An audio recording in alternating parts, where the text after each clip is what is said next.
Boa tarde, ouvintes.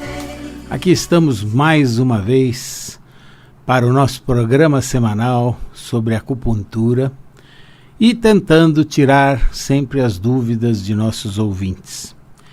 E vamos dar um início ao prosseguimento de todas essas dúvidas. Paula, 28 anos, Vila Matilde, pergunta: existe acupuntura para emagrecer? Paula, se existisse acupuntura para emagrecer, não existiriam gordinhos no mundo, porque ninguém gosta de estar gordinho, né? Na realidade, a acupuntura, ela facilita, é um facilitador para que a pessoa consiga emagrecer. A acupuntura faz o quê? Ela dá o equilíbrio para que essa pessoa consiga moderar o apetite, diminuir a sua ansiedade para comer e, consequentemente, ela consegue emagrecer mais facilmente. Obviamente que, além de fazer acupuntura, também está indicado alguma forma de prática de exercício físico.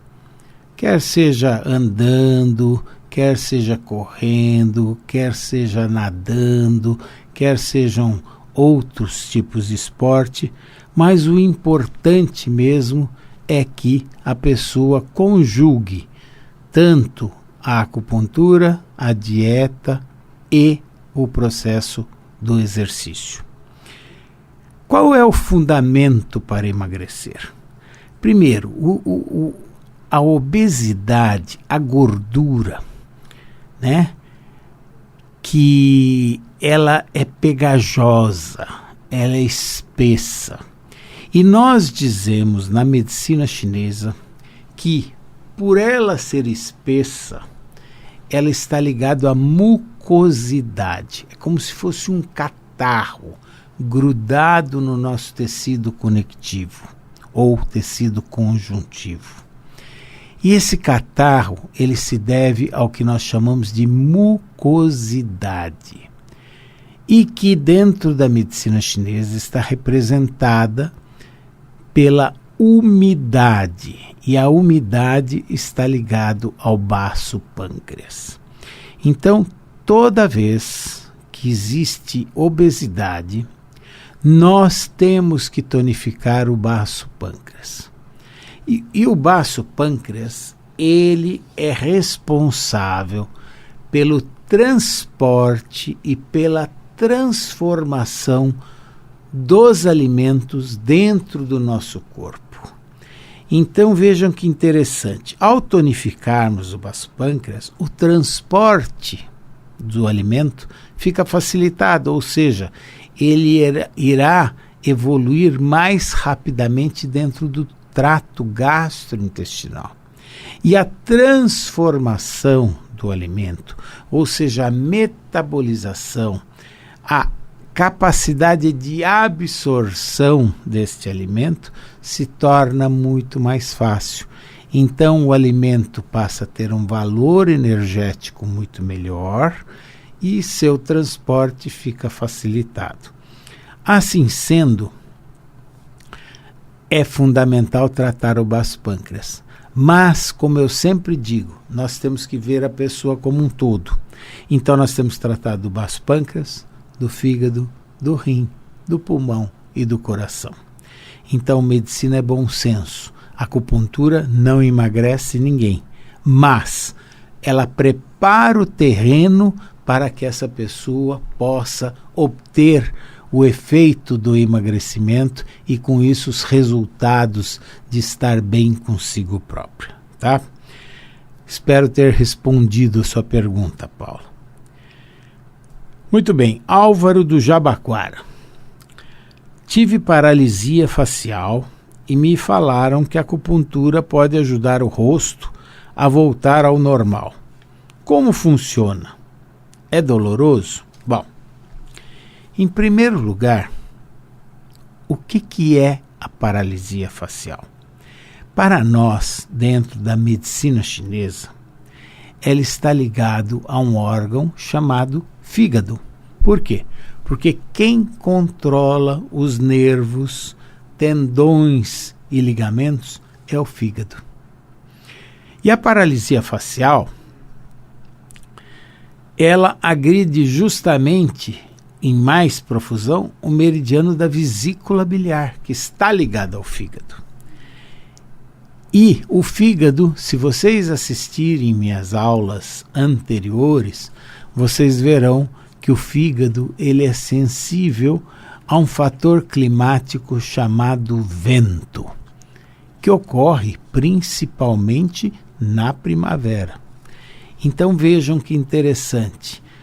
Antigamente as pessoas falavam assim: nossa, eu fui abrir a geladeira, no que eu abri a geladeira eu recebi um golpe de vento e fiquei com a paralisia facial.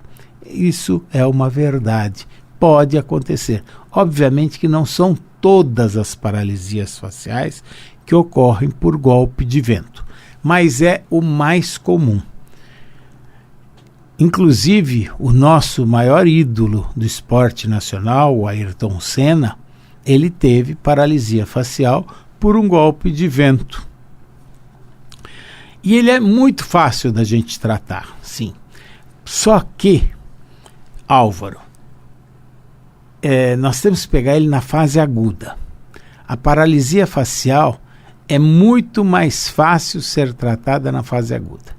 Uma vez que ela se cronifique, torna-se mais difícil a recuperação. Os casos agudos, normalmente, nós recuperamos praticamente 100%. Os casos crônicos, normalmente, têm uma melhora de 20% a 30%. Como funciona? Bom, a gente faz os pontos no rosto, tanto os pontos do meridiano da bexiga, quanto da vesícula e quanto do estômago. São os 3 grandes pontos que existem na face, porque são as 3 vísceras que saem da face que vão lá para baixo, para os pés. E é doloroso? Olha, se a gente disser que a acupuntura a gente não sente a picada, ou seja, que não dói, é uma mentira, porque nós sentimos a picada. Mas é perfeitamente passível de se aguentar, é uma picadinha que não destrói a pessoa, nem a pessoa desmaia, nem nada disso. Então é como se fosse, a gente costuma falar como se fosse uma picada de formiguinha. Mas é muito tranquilo, é muito fácil de ser suportado e não é nada excepcional. E a gente trata com uma grande eficácia. Então, sempre que souberem de casos de paralisia facial, podem indicar a acupuntura sem medo de errar e, importantíssimo, logo nos primeiros 3 a 5 dias.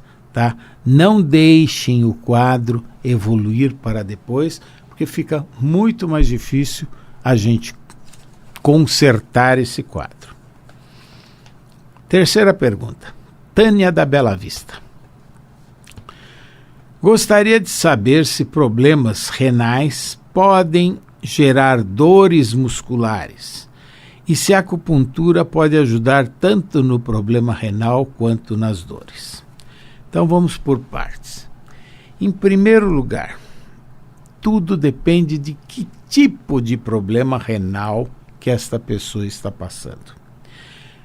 Vejam bem, a doença, primeiro ela é energética, depois ela é funcional e finalmente, em última instância, ela é orgânica. Quando nós temos uma doença renal energética, é muito fácil o tratamento, porque basta tonificarmos o rim, que aí nós conseguimos um efeito maravilhoso. Quando essa doença passa a ser funcional, nós precisamos tonificar o rim muito mais em quantidade e em qualidade. Agora, quando o problema renal é orgânico, ou seja, está com uma insuficiência renal, tem uma glomerulonefrite membranosa, qualquer quadro mais grave, mais acentuado, isso vai exigir um maior cuidado do médico para com o paciente. Dores. O rim, ele governa toda a nossa coluna vertebral. Consequentemente, podemos ter dor em toda a região da coluna vertebral, desde a região cervical, na dorsal e na lombar. Assim sendo, é uma coisa difícil de dizer que aquela dor está sendo subordinada ao órgão rim. Na realidade, o órgão rim, ele é como se fosse o governador de toda a área dorsal. Então, como governador, ele é o responsável, mas não necessariamente ele especificamente está dando aquela dor. Não sei se você entendeu. Ele é o responsável por todo o dorso, por tudo que acontece atrás. Mas, ao mesmo tempo, ele diretamente, nós podemos ter, por exemplo, um processo inflamatório no meridiano da bexiga, que está subordinado ao rim. Então, não é o problema renal, na realidade é o meridiano da bexiga, mas o governador é o rim. Então, sempre nós teremos que tonificar esse rim. Então, se você está falando de dores, principalmente musculares, no dorso, aí sim seria meridiano do rim. Eventualmente, o meridiano do rim também chega aqui, na parte da frente, na região que nós chamamos do rim 27, que é a área do pulmão. Então, aqui é um governo do pulmão, mas o meridiano do rim chega aqui. Então, por exemplo, o indivíduo pode ter asma, sem ter nada no pulmão. Na realidade, a energia alterada é do rim. E aí a pessoa tem uma asma brônquica, mas de causa renal. E é importante que o médico acupunturista faça esse diagnóstico diferencial, porque a asma brônquica de pulmão é um tipo e a asma brônquica do rim é outro tipo. Aqui não cabe eu ficar explanando a vocês como que nós reconhecemos, porque não é função de vocês fazerem o diagnóstico. Mas nós médicos, nós temos que saber fazer esse diagnóstico, tá? Meu nome é Maria Vitória Ramos. Sou do Grajaú. Tenho muitas dores nas pernas e nos braços. Existe acupuntura para essas dores? Bom, Maria Vitória, a sua queixa é uma queixa daquelas que eu digo que é uma queixa inespecífica. Nós não temos nenhuma especificidade de caso de dores nas pernas e nos braços. Nós precisamos saber, primeiro, se existem outras alterações. Toda vez que a gente está diante de uma dor, nós precisamos saber início, localização, irradiação, caráter, intensidade, duração, periodicidade, fatores que acompanham, que melhoram e que pioram. Então veja, você está me falando de uma dor completamente inespecífica, nas pernas e nos braços. Eu não sei a localização. Eu não sei há quanto tempo que está doendo. Eu não sei a irradiação dessa sua dor. Eu não sei a intensidade da sua dor. Eu não sei o caráter que tem essa dor. Eu não sei a duração dessa dor, a periodicidade dessa dor. Eu não sei o que melhora, quais são os fatores que melhoram, se movimento melhora a dor ou se movimento piora a dor. Se a dor melhora com calor, se a dor melhora com frio. Se a dor melhora com a pressão de dedo ou se a dor piora com a pressão de dedo. todos esses fatores eu vou ter que levar em consideração, Maria Vitória. Então fica difícil eu responder essa pergunta para você sem colocar estes fatores que, de certa forma, são um empecilho para a nossa conversa. Na realidade, a pergunta seria mais completa se você estivesse à minha frente e eu pudesse estabelecer toda essa conexão de todos esses fatores. Então me perdoe que eu não vou poder responder exatamente talvez como você queira. Mas eu vou tentar responder por outra maneira. Se forem dores tendíneo-musculares, ou seja, que pega o músculo e os tendões, pode ser uma tendinite. Qual é o órgão que coordena tendões, nervos e ligamentos? É o fígado. Então nós vamos ter que tonificar esse fígado. Ao contrário, se essas suas dores musculares não forem dos tendões, nervos e ligamentos, só forem o músculo mesmo, como o leigo nosso diria, na carne, né? Aí seria quem é o órgão que coordena os músculos? É o baço pâncreas. Então aí nós vamos ter que tratar o baço pâncreas.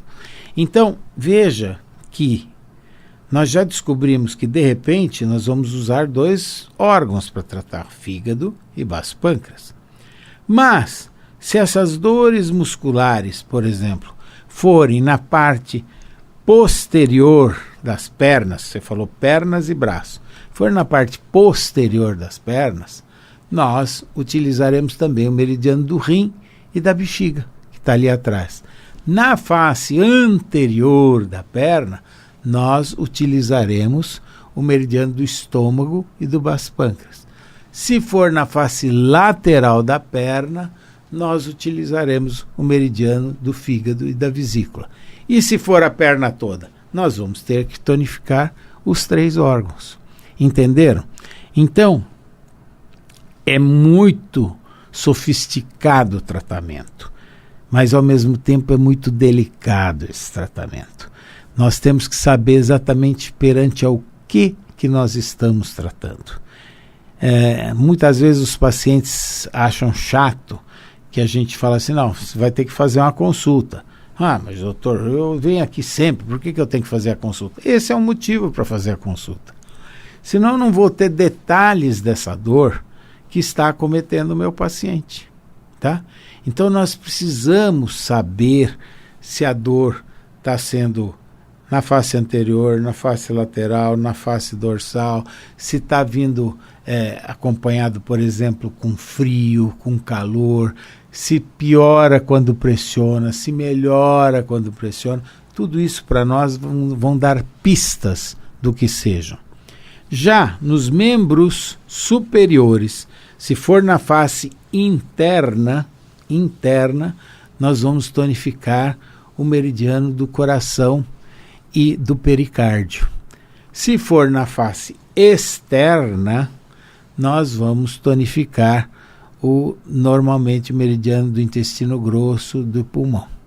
Então, tudo isso nós precisamos saber, para saber o que nós estamos enfrentando, tá bom? Próxima pergunta. Sou Cláudia do Bexiga. Já me sinto até íntima de tanto que ouço o seu programa. Ouvi sua resposta e fiquei bem satisfeita. Minha mãe fez um exame e constou que ela tem diverticulite. Gostaria que o senhor me explicasse sobre essa doença e se pode ser tratada com acupuntura. Muito bem. Cláudia, diverticulite, todo nome com sufixo "ite" significa processo inflamatório.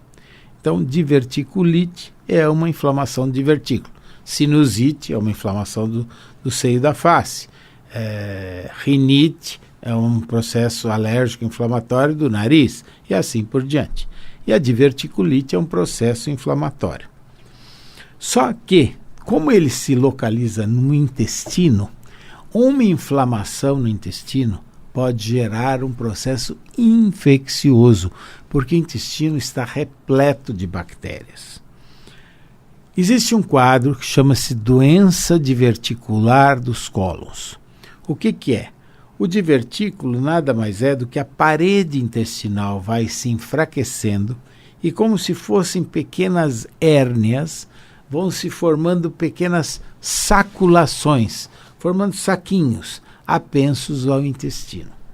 A isto dá-se o nome de doença diverticular do cólon.